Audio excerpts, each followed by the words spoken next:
Bom dia, meus queridos. Hoje vamos aqui iniciar mais um assunto dentro da área da ciência, né? Dando continuidade aos nossos estudos domiciliares. E aqui eu chamo a atenção para esse conteúdo que é muito importante e faz parte de todas as nossas vidas. A minha vida e a vida de vocês. Trata-se da genética, né? E no livro de vocês fala-se no conteúdo da hereditariedade, tá? Que já já a gente vai ver o que é isso daí. Bom, falando de genética, genética é uma área da biologia, tá? Que estuda a transmissão das características hereditárias de um indivíduo para outro indivíduo, ok? E antes de dar continuidade, eu quero introduzir com um texto que eu vou ler aqui, que trata justamente do porquê estudar genética, tá? É a importância de estudar genética. Bom, quem nunca se perguntou a respeito de suas características, tais como: por que eu tenho sardas e minha irmã não? Por que a cor dos meus olhos é igual à do meu avô, mas não à dos meus pais? Por que um casal de gatos marrons gerou um filhote com manchas brancas? Ou por que moscas geram moscas, sapos geram sapos, pessoas geram pessoas? Questionamentos assim são comuns desde o início da humanidade e muitas foram as tentativas de respondê-los.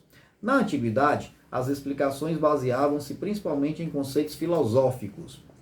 O marco inicial da genética, ramo da biologia, cujo objetivo principal é o estudo da transmissão das características hereditárias, foram as pesquisas de um monge chamado Greg Mendel, austríaco. A partir da descoberta dos trabalhos com ervilhas deste monge, né, mais e mais pesquisas foram feitas e a genética, aliada às outras áreas como a biologia celular, passou a responder perguntas como as que foram citadas acima. Agora, no século XXI, está ocorrendo uma verdadeira revolução na genética, com o uso de novas tecnologias que permitem um estudo cada vez mais profundo sobre os genes. É comum encontrar em jornais e revistas reportagens relacionadas à genética, a descoberta de genes causadores de doenças, o desvendar de um crime por análise do DNA dos suspeitos e a criação de plantas e animais geneticamente modificados são alguns exemplos. Esses assuntos são cada vez mais importantes, com implicações econômicas, sociais e éticas. É um privilégio poder acompanhar essa revolução, mas para ter uma opinião crítica é preciso compreender os fundamentos da genética. Dessa forma, você poderá reconhecer informações confiáveis e diferenciá-las de histórias inverossímeis, não verdadeiras. Além disso, pode utilizar o conhecimento da genética para cuidar de sua saúde, para planejar uma família e para participar de maneira consciente dos debates a respeito de questões éticas trazidas pelo desenvolvimento científico. A genética tem, portanto, tudo a ver com a sua vida. Então, meus queridos, a leitura desse texto já de forma geral, e já te fez entender a importância de nós estudarmos, entendermos algo sobre a genética. E agora eu passo para o segundo ponto desta aula, que são os conceitos importantes na genética, né? Nós necessitamos de conhecer alguns conceitos que vão implicar no nosso maior entendimento desta área tão bela, tão maravilhosa da biologia. E, mais uma vez, eu vou repetir aqui o conceito de genética. Genética é a área da biologia que estuda a transmissão do material genético ao longo das gerações, a natureza química desse material e seu modo de ação. E dentro da genética, nós temos uma área que evoluiu muito nos últimos tempos, né? É a biotecnologia. O que é a biotecnologia? É um conjunto de técnicas, né, onde se utilizam-se seres vivos para produzir, vamos dizer assim, para a obtenção de produtos de interesse para o ser humano, né? Então, a biotecnologia, que é fundamental dentro da área da genética, é simplesmente a utilização de seres vivos. Vou dar um exemplo. A vacinação. São utilizados vírus, enfraquecidos ou atenuados, né, ou mortos, para poder fabricar a vacina. No caso das bactérias, né? As bactérias são os seres mais utilizados dentro da biotecnologia para poder fabricar diversos medicamentos. Inclusive até mesmo os próprios antibióticos, que são medicamentos utilizados para combater bactérias. Os fungos também são seres vivos utilizados na biotecnologia. E dentro da biotecnologia, nós temos a chamada engenharia genética, ou seja, a engenharia genética, ela emprega técnicas de manipulação genética das células, ok? E dentro da biotecnologia, nós temos alguns temas fundamentais, né? Que é o projeto Genoma Humano, que foi um projeto, né, onde o Brasil fez parte, né? Foi muito significativa a participação do Brasil, está sendo ainda, claro. É o projeto onde decodifica-se todo o mapeamento de genes do genoma humano, tá? Genoma é a coleção de genes de uma espécie. E também temos a terapia gênica. Terapia gênica é um tratamento com a utilização de genes, ok? Lá no texto nós falamos de doenças genéticas, né? Então, existe a terapia gênica que vai tratar genes doentes. A clonagem, que é a cópia de células, tá? Feitas em laboratório, isso é um processo bem não tão fácil de ser explicado, precisava levar mais um tempo para isso, mas só para citar. A clonagem, a ovelha Dolly, né? Quem não ouviu falar da ovelha Dolly, foi um dos primeiros produtos da clonagem.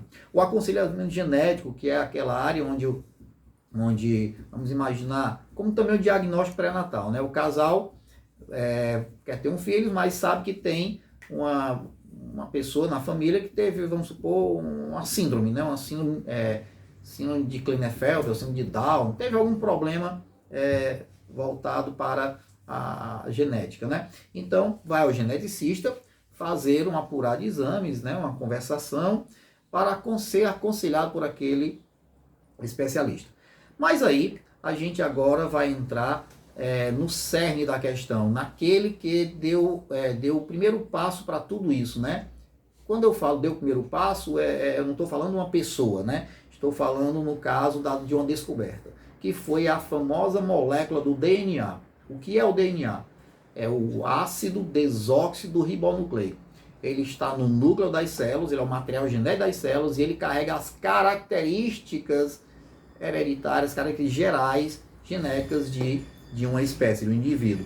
E ele tem um formato, segundo os descobridores, né, idealizador Watson e Crick, eles idealizaram a molécula do DNA, que lá no seu livro você vai encontrar. É uma dupla hélice, é como se fosse uma escada retorcida, tá? E nele você encontra como importância, como eu falei, as características genéticas. E quem vai dar as características genéticas? No caso, são os genes, né? Imagine que você tem essa escada retorcida e você tem vários pedaços, né? Esses pedaços, essas regiões dessa molécula do DNA, elas têm uma função determinada, normalmente é para se fabricar uma proteína no organismo daquela espécie.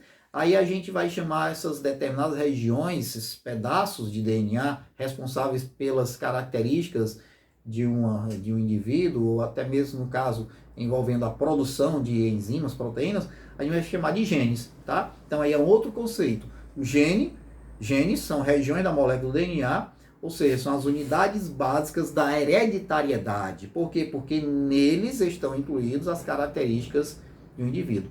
E o que é hereditariedade? É a capacidade que as espécies têm de transmitir para os seus descendentes as suas características. Aí vem o outro nome muito importante, que é o genoma. O que é o genoma? Genoma é a coleção de genes que uma espécie possui em cada uma das suas células. Em cada uma de suas células, você tem uma coleção de genes que você chama de genoma. O projeto Genoma era para decodificar essa coleção de genes de uma espécie, tá? Aí vem agora, dentro do DNA, falando aí do DNA, você vai ter os cromossomos, tá? Ou seja, os cromossomos são estruturas formadas pela molécula do DNA associada a moléculas de proteínas, tá? Imagina uma corda, tá? Essa corda, ela seria o cromossomo, ok? Na verdade são filamentos que tem no interior da célula, dentro das nossas células, ok? E esses filamentos, que eu estou chamando de cordas, para você entender melhor, ele é constituído pelo próprio DNA. Aí a gente vai chamar de cromossomos. Cada espécie tem a sua coleção particular, seu número particular de cromossomos. Na espécie humana, nós temos 46 cromossomos. 23 pares de cromossomos, no caso. Ou seja, são 23 cromossomos que foram herdados dos pais, do pai, e 23 foram herdados da mãe. Aí forma-se a coleção, que refere-se a 46 cromossomos, no caso da espécie humana. Bom, então cromossomos são estruturas formadas por uma molécula de DNA associada a moléculas de proteínas. Aí você vai ter a chamada coleção de cromossomos de uma espécie, que é o cariótipo. O cariótipo o homem aprendeu com uma técnica revolucionária, né?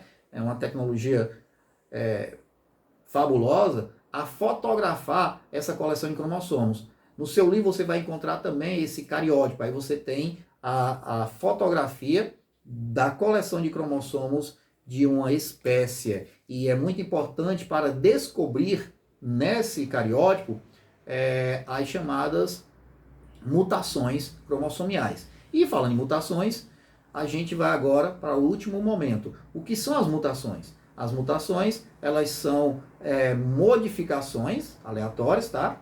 Que podem acontecer nos genes, como também nos cromossomos.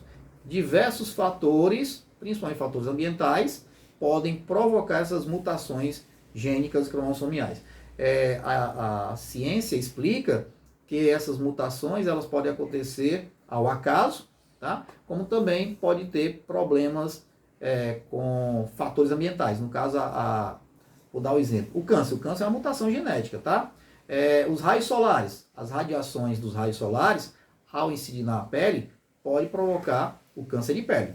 É uma mutação, modificação na estrutura dos genes ou, no caso, dos cromossomos. E nós temos dois tipos de mutações. As mutações gênicas, aquelas que acontecem nos genes, e existem vários exemplos de doenças que foram provocadas pelas mutações genéticas, mas eu vou dar só uma aqui como exemplo, que é a anemia falciforme, que é uma deformidade nas hemácias que compõem o nosso sangue. Tá? A anemia falciforme é uma deformidade, é uma mutação genética. E você tem as mutações cromossomiais ou cromossômicas, né? Aquelas que acontecem nos cromossomos. Aí o exemplo que eu trouxe aqui, dentre várias outras, é a mais conhecida de todos nós, a síndrome de Down, né?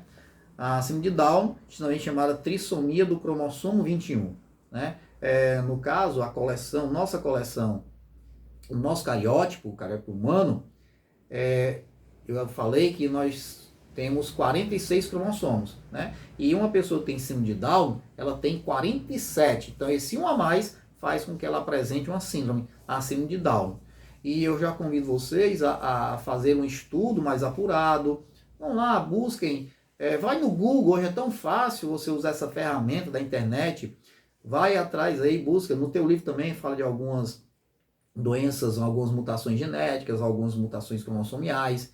Vê o que é a síndrome de Down, a síndrome de Klinefelter, síndrome de Turner, né? A progeria. Pesquisa isso aí, tá? Que é muito importante para ti. Quando nós voltarmos, né, às nossas aulas presenciais, se Deus quiser, logo estaremos voltando, aí a gente vai dar uma conclusão, a gente vai trabalhar um pouco mais sobre a genética, né? Falando, resolvendo algumas atividades em cima dessa área tão bela, tão maravilhosa, que mexe tanto com a nossa vida, tá? Tudo hoje, esse aparato todo que está sendo utilizado, tecnologia em massa, para poder solucionar esse problema da pandemia, né, desse vírus aí, mortal, tem toda uma biotecnologia atrás, tem a genética no meio, né? Estão procurando cada vez mais uma vacina, e tudo isso envolve essa linda área maravilhosa. Meus queridos, aqui eu queria somente trazer esses conceitos, tá? E agora você vai enriquecer seu estudo, buscando mais informação a respeito disso e realizando a sua atividade desta 7ª semana, tá legal? Deus te abençoe e tchau!